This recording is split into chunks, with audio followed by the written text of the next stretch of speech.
Guys তোমার সবাই কেমন আছো? ভোটের আগের দিন সবার মনে একটা ভয় থাকে যেন ঝামেলা শান্তি না হোক, শরীর সুস্থ থেকে যেন সব কাজ হোক। আমি এটা মাথায় রেখে নিজের কাজের দিকে এগিয়ে পড়লাম। তারপর আমি দেখতে পাচ্ছ ভাইকে স্কুল ছাড়তে যাচ্ছি, কেন ভাই স্কুল যেতে খুব পছন্দ করে। ভোটের আগের দিন আমার ভাই স্কুল গেছে। তারপর ভদ্রেশ্বর স্টেশনে পৌঁছে গিয়ে দেখছি কী সুন্দর মেঘলা ওয়েদার, তার সাথে কী সুন্দর হাওয়া, ও হেভি লাগলো। তারপর আমি বজরংবলীকে নমস্কার করে বললাম যেন আজকের দিনটা যেন ভালো যাক।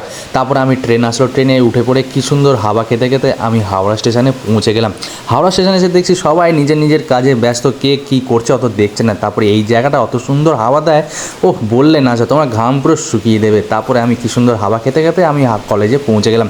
কলেজে আমার ছোটোখাটো একটা কাজ আছে, কাজটা সেরে নিয়ে আমি তাড়াতাড়ি চলে আসবো। তারপরে কলেজে শেষ করে নিয়ে তারপরে আমি চলে আসলাম একটু খেজুরের মিল্কশেক খেতে। মিল্কশেক খেয়ে তারপর আমি চলে এলাম শিয়ালদা মেট্রো। ভাই আমি আর বাস করে যাব না, সোজা মেট্রো করে হাওড়া, হাওড়া থেকে ট্রেন। ও শিয়ালদাটা স্টেশন থেকে আমি ভাবছি কবে আবার ঘুরতে যাব কোথাও দূরে। তো চলো ভাই, ওই ভাবতে ভাবতে আমি মেট্রো করে উঠলাম। মেট্রো করে এসে তারপরে আমি হাওড়া স্টেশনে এসে ট্রেন ধরলাম। তোমাদের এই মিনি ব্লগটা কেমন লাগলো প্লিজ কমেন্ট করে জানাবে। কে কী করছো অত দেখবে না, নিজের কাজে ব্যস্ত থাকবে।